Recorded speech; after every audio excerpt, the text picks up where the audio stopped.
Bien, y dado que estamos en el tema de funciones, y aunque ya hemos hablado de ello, pero vamos a volver a recordar el paso de parámetros por valor y por referencia. Cuando hablamos del tema de mutabilidad de los objetos en el ejercicio 3.7, dijimos que cuando pasamos parámetros en la llamada a la función hay dos formas de pasarlo: paso de parámetros por valor y paso de parámetros por referencia.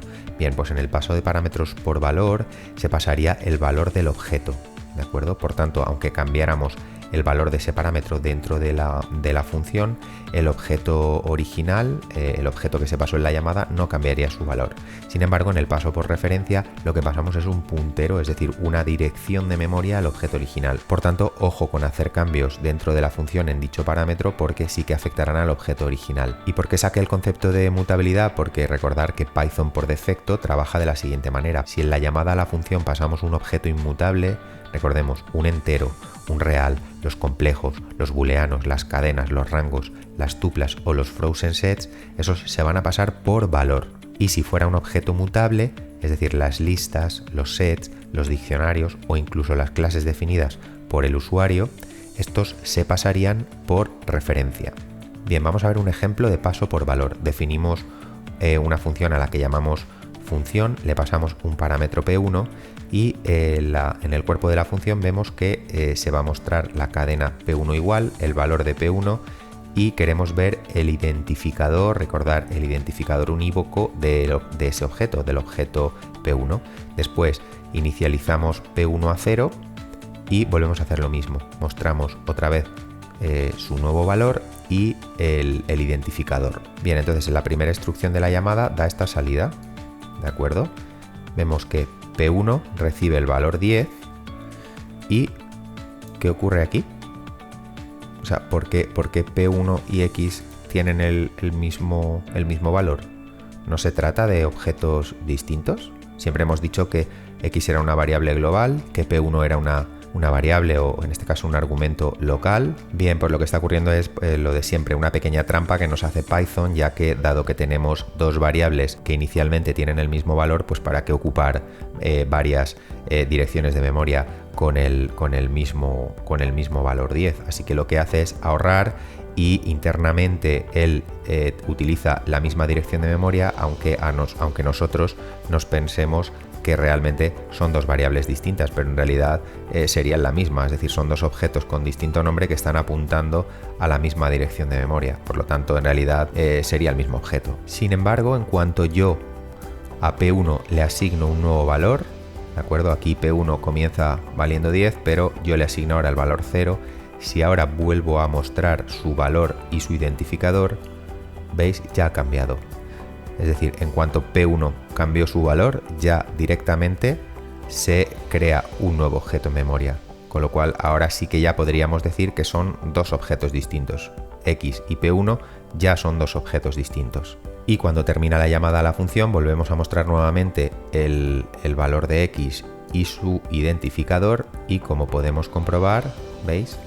X sigue siendo el mismo objeto con el mismo valor, mientras que P1, en el momento que le asignamos el valor 0, ya es cuando realmente se creó ese objeto. Ha terminado la llamada a la función, este objeto se ha perdido, ya no existe, se ha destruido, y como ha quedado demostrado, el paso de parámetros realmente fue por valor. ¿De acuerdo? Inicialmente nos pudimos confundir porque como P1 y X tenían el mismo identificador, parecía que apuntaban a la misma dirección de memoria, entonces podríais haber pensado, vale, pues entonces al hacer esta asignación X perderá su valor. Pues no, ¿de acuerdo? Porque era paso por valor. Así que, aunque aquí hice este cambio, X ha continuado manteniendo su valor 10. Y en el siguiente ejemplo vamos a ver lo que sería el paso por referencia. Aquí sí que observar que lo que es la ID del objeto nunca va a cambiar, siempre va a ser la misma.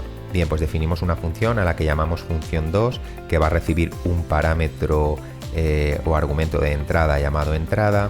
¿Y qué es lo que va a hacer esta función? Pues bueno, vamos a mostrar el valor de entrada así como su identificador. avanzo que entrada va a ser una lista, ¿de acuerdo? De 3 elementos, con lo cual en la siguiente instrucción a esa lista, al final de esa lista, vamos a añadirle un cuarto elemento que va a ser el valor entero 40. Y finalmente vamos a mostrar lo que sería el valor de la lista entrada, así como su identificador, y a ver qué ocurre, a ver si ha cambiado, si no ha variado, a ver qué ocurre y lo analizamos. Defino una variable Q a la que asigno esta lista manual, con lo cual Q va a ser de tipo lista. Ahora imprimo el contenido de Q así como su identificador, ¿de acuerdo? Y esta va a ser la salida. Ahora llamamos a la función 2 y le pasamos el objeto Q, ¿de acuerdo? Con lo cual entrada recibe el objeto Q y vamos a ver qué ocurre. Vamos a mostrar el valor de entrada y su identificador. Como podéis ver aquí, el parámetro entrada, ¿de acuerdo?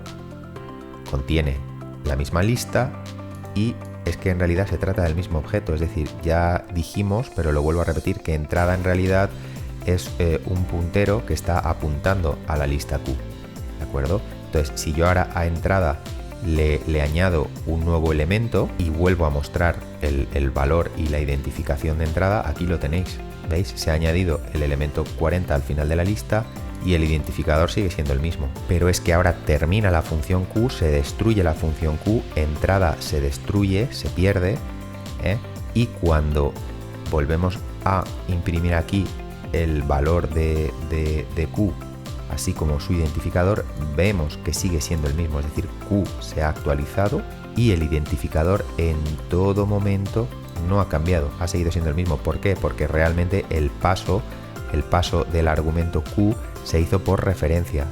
Lo que recibió entrada fue esa dirección de memoria a la que apuntaba la variable Q.